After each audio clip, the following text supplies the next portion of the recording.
Abundant Grace International School, we are located right in Obuasi, precisely BDM. The school has a number of facilities that aid in learning. We have qualified and trained teachers who are ready and willing to assist the children. The school has many facilities such as the ICT laboratory. We also have a science laboratory. We also have a library. The school has a number of buses which convey the children from their various destinations to the school premises. We have the football team, we have the drama group, we have a lot, and the school is based on the Christian principles. For more inquiries, you can call this number 0541 310 901 0541 670772. Abundant Grace, in God we trust.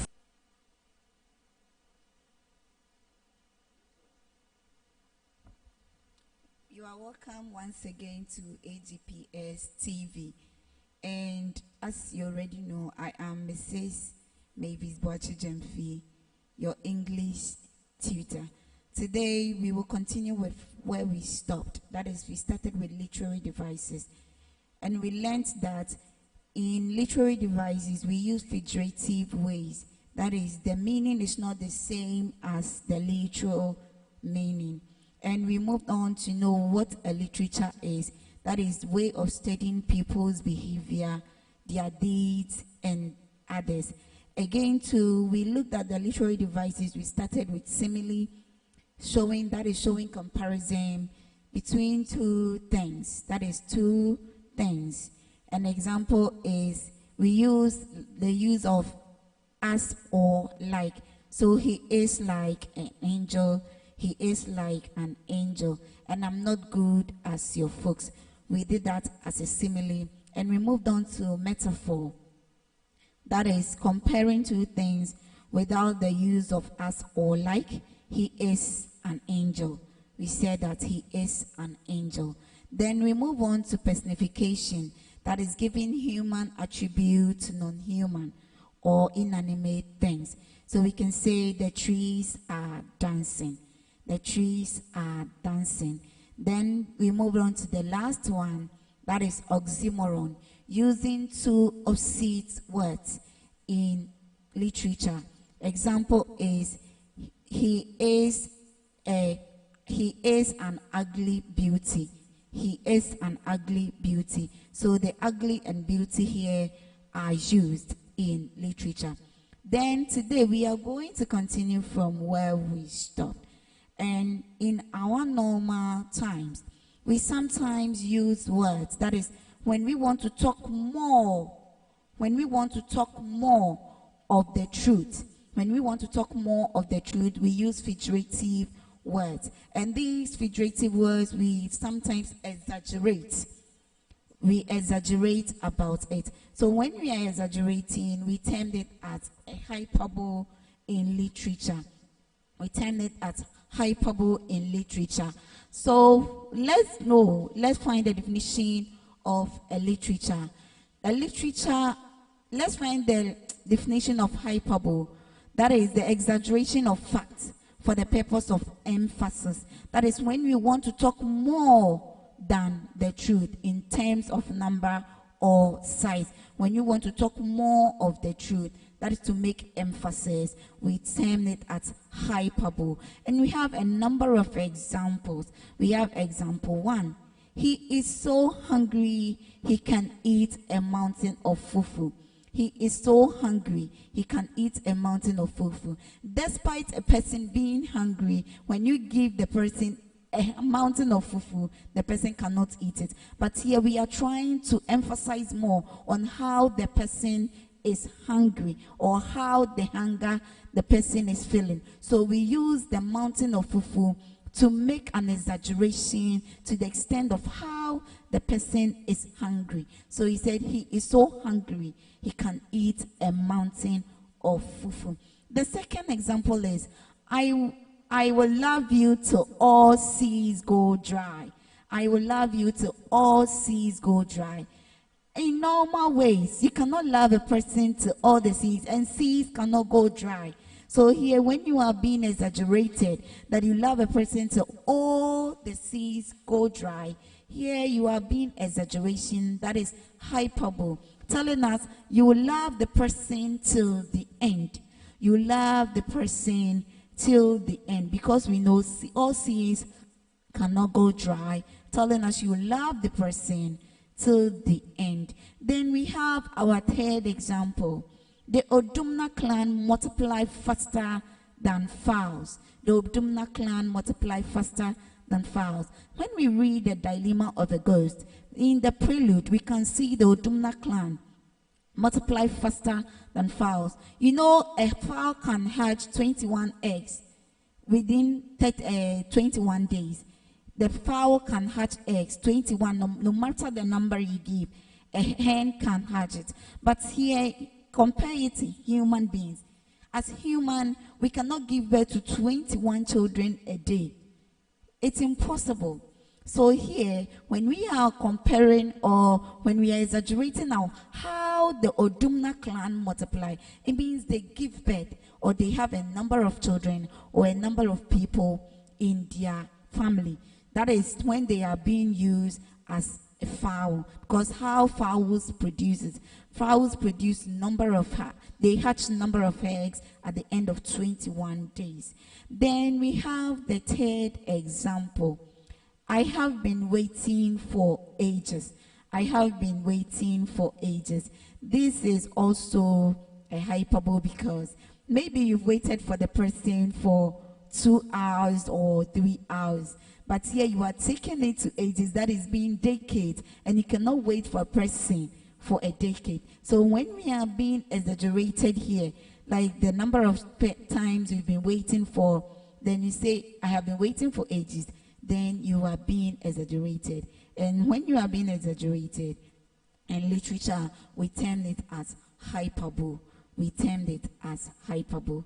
Then we move on to another aspect. Sometimes in our lives, we talk more. Yes, we do it. But sometimes when we are talking, we want to make sense. We use two opposite words. And later on, we'll find out the words we are using, although they are two opposite words, yet there is a truth in it. There is a big truth, and it makes sense. And it makes sense. When we talk about that, in literature, we call it paradox. We call it a paradox. So what is a paradox? It's a statement that seems impossible, but upon closer consideration, look at this keyword, closer consideration. It's a found truth and makes sense.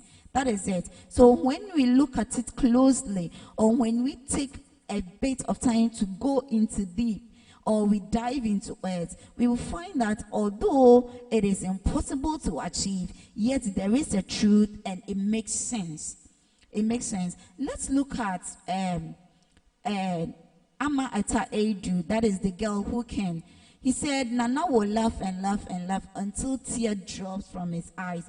But when we are looking at it, we say someone who will laugh, and yet some people will laugh till tear drops from their eyes. That is that we are using sad and at the same time happiness.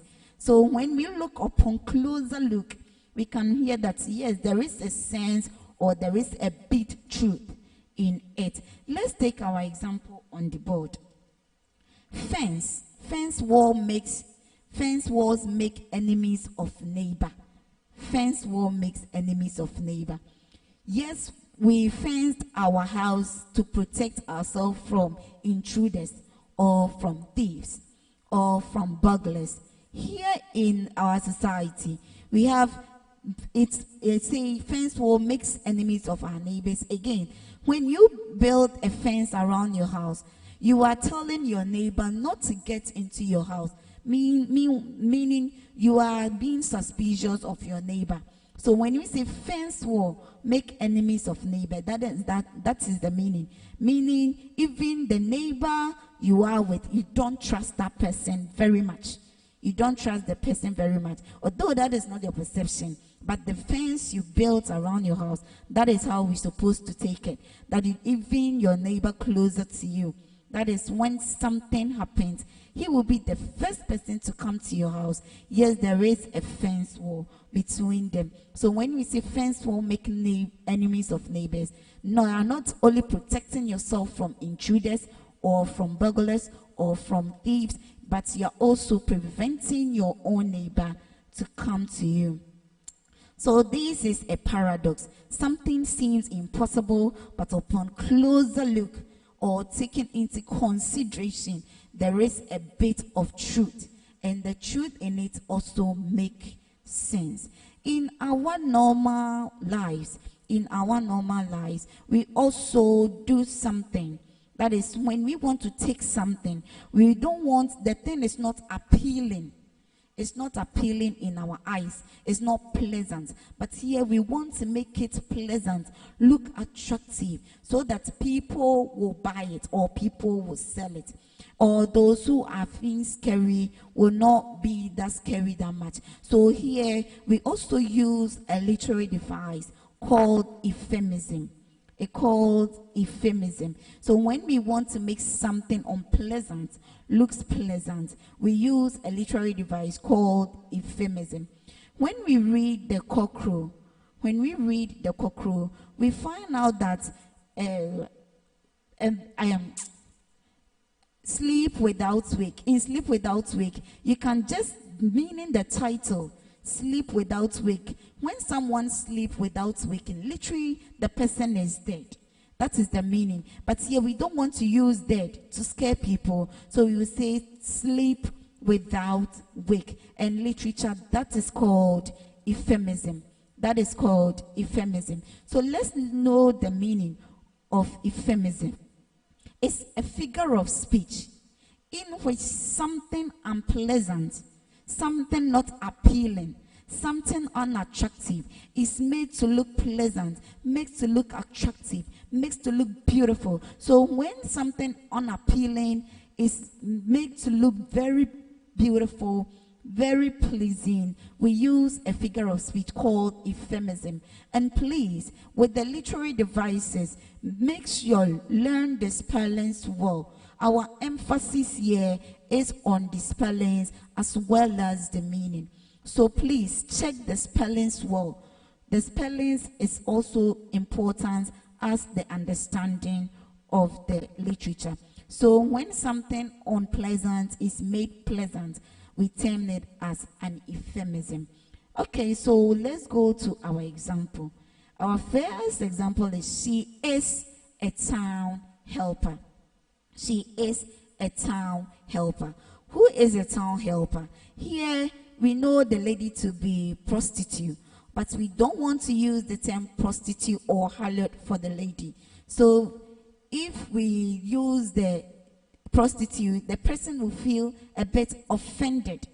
Say, you are a prostitute. The person will feel a bit offended. So here we don't want the person to feel offended. We just use a town helper. In a nice way, telling how the girl behaves in the society, or telling how loose the girl is. So she is a town helper. That is, the girl is a prostitute, but we don't want to offend her. Okay, so in this case, prostitute is an insult to the lady. So when you say she is a town helper, she will kindly take it cool, take it like it's normal. That is it. Then we move on to our example B. How and why is locked up in your wooden box? How and why is locked up in your wooden box? The same thing. Let's look at the wooden box here. When someone is being locked up in a wooden box, definitely telling us that the person is dead. When you are being locked up in a wooden box, then the person is dead. And the wooden box here is a coffin or a casket. Here we don't want to use the coffin or a casket to scare people away, especially when you are reading poetry and you come across a casket or a coffin. It sounds scary. It sounds scary. So even when you have interest in reading the subsequent part of the poetry, because of the casket that you saw there, you begin to think otherwise, learning that maybe what you are reading is so scary, so you end up closing or you end up not finishing what you started. So we find it a nice way in literature that is using the euphemism wooden box for you to know maybe it's a wood. We all know what a box is, and a box being made of wood. That is why people will understand, taking it in a little further for you to get a clear understanding. Those so when the locked up come here, telling us the person was placed in a casket. The person was placed in a casket or a coffin. That is it. How and why it's locked up in your wooden box. Then we move on to example C. The king has kicked the bucket. The king has kicked the bucket. Here, when someone kicked the bucket, it's so heavy for a person to kick a bucket. So we don't want the people to know the king is no more or the king is not alive. So we find it a very nice way telling us that the king is dead. But we will not go straight telling you the king is dead. Maybe you were doing something happy, but when you say the king is dead, you begin to feel sad. Oh, the king has kicked the bucket, telling us the king is dead. And even the people around, those who are intelligent, will know that the king is dead, but not everybody around you. So we use this to tell us that in literature we use some of these words. Then let's take the last example, those who are gone. When we read The Dilemma of a Ghost by Amma Ata Edu, we saw that Nana said, what will I tell those who are gone? So those who are gone are referring to the ancestors, Nana's ancestors. That is what Nana was meaning. What will I tell those who are gone? Meaning, what will she tell the ancestors when she's finally with them? So when you say those who are gone, we in literature, we mean the ancestors. Again, we also talked about euphemism being something that is not pleasant to look pleasant. Then we talked about, we give example, how to call someone a prostitute, but not to offend her. We use town helper, a coffin being a wooden box, a king die being a kick the bucket, those who are gone meaning the ancestors. Then we move on to the next one. Sometimes our deeds, what we did in the past, reflect us, or it brings back what we did last time ago. So when we are able to bring the past to what is happening now, when we are ready to bring the past to what is happening now. Let's take example. When we read Ernest Hemingway, A Day's Wait. Ernest Hemingway, A Day's Wait. When the child was remembering what happened when he went to school in France, that was another thing. So what happened in France led to what is happening to him now. Again, let's read the Ripples. The same thing happened in the Ripples. The Ripples, when Mama Ademo was sitting in the women's courtyard, he remembered what the new bride Amina gave to her daughter when she's 14 years. So when she was able to remember what has happened in the past to bring it to the present, then we are talking in terms of a flashback. We are talking in terms of a flashback. So what is a flashback? A flashback is when a writer stops, or when a stop make reference to past events, which explains what's happening now, or which explains what's now happening. So when you are being paused, or when you recollect, or when you recall, or when you memorize what has happened in the past, and you bring it to what is happening now. We term this a flashback. And I gave you example using Shah's own.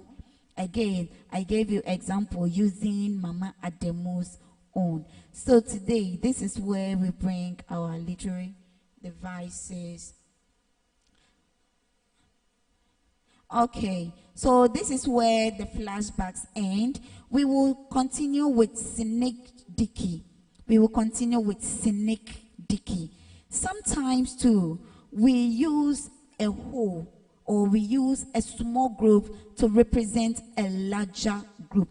We use a small group to represent a larger group. Let's take our school for instance. When your school has been going to a quiz competition, we cannot take the whole school, so we have to select a few. So those who are being selected to take part of the competition are those people representing the whole school. So here, those who are being selected to represent the whole school, we call them in literature synecdoche. That is when a part is a figure of speech in which a part is used to represent a whole. A part of speech is used to represent a whole. So when we use some part, maybe a body, it can be a group, to represent for the whole group, we call it synecdoche in literature.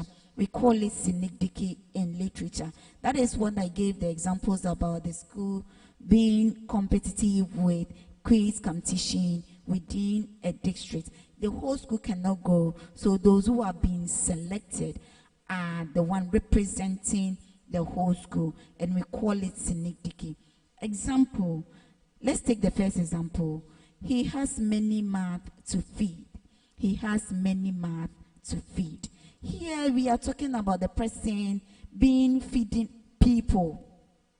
When you have so many children or so many people who depend on you, so when people depend on you, their daily bread comes from you. So here, we are using the mouth here to represent the people who depend on that person, or who the person gives money, or gives food, or gives item to every day.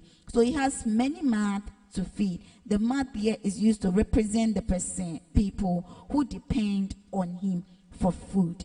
Then we move to our example B. The same way when we read the cockroach, the Bukari boys. The Bukari there is a synecdoche representing the 4 people who form the Bukari boys. So we have the example. The Bukari boys enjoy themselves during break time. And it's true. When we read it, when it's break time, they will go buy food like fried rice. After that, after enjoying the fried rice, they will sit under trees to gossip or to talk about other students. So the Bukari here represents the 4 people who form the group. Of course, we know they were December born. So the 4 December born who formed the group, we call them the Bukari boys. So the Bukari boys here is a synecdoche representing the 4 people who formed the group. Then we move on to our example C. Our example C. The little bundle of feathers fall from the tree. The little bundle of feathers fall from the tree. Here, our emphasis is on the feathers. Our emphasis is on the feathers. When we say the little bundle of feathers fell from the tree, we are talking about a bird. We know birds have feathers. Only birds that have feathers. Human beings, we don't have feathers. So when we are saying the little bundle of feathers, we are talking about a bird. A bird. So a bird fall from the tree. So here we are using part of the bird. That is the feathers. And when you get the feathers, you think of nothing or no animal like a bird. So the bird fall from the tree. We can omit, if we wanted to use the bird, we can say the little bird fall from the tree. But here, because it's literature and we want it to make it readable, to make it attractive, to make it look presentable, we use the little bundle of feathers just to attract your attention. So the little bundle of feathers fall from the tree. That is when we go to Coco, we are talking about the Sandy, Debbie, and Pepe. Sandy, Debbie, and Pepe. Then we move on to D. All hands on the table. All hands on the table. Which people possesses hands? Human. So when we say all hands on the table, we use our hands to work. So when we want people to assist us in our work, assist us in whatever we are doing, we don't want to go straight, oh, come and help us. If we don't want to use that, come and help us, we can use parts of the human body to represent the whole, or to represent the whole, come and help us. So we say, oh, all hands on the table. And everybody there will assist or will attest to it and come and help you. So this is the literary devices I took you through: euphemism, paradox, flashback, and we have synecdoche and the others. So this is where we will end our literary devices. We will continue with it next week, Friday, the same literature. If you want to listen, or if you want a literature aspect, you tune in on Friday, same time. And on Friday, same time literature, we will talk about the sound devices. Yes, we have sound devices in literature. So we talk about the sound devices. Until that, bye. See you next week. See you on Monday. That will be on Composition. But if you want literature, it will be on Friday. Thank you. Bye. Abundant Grace International School, we are located right in Obuasi, precisely BDM. The school has a number of facilities that aid in learning. We have qualified and trained teachers who are ready and willing to assist the children. The school has many facilities such as the ICT laboratory. We also have a science laboratory. We also have a library. The school has a number of buses which convey the children from their various destinations to the school premises. We have the football team, we have the drama group, we have a lot, and the school is based on the Christian principles. For more inquiries, you can call this number 0541 310 901 0541 670772. Abundant Grace, in God we trust.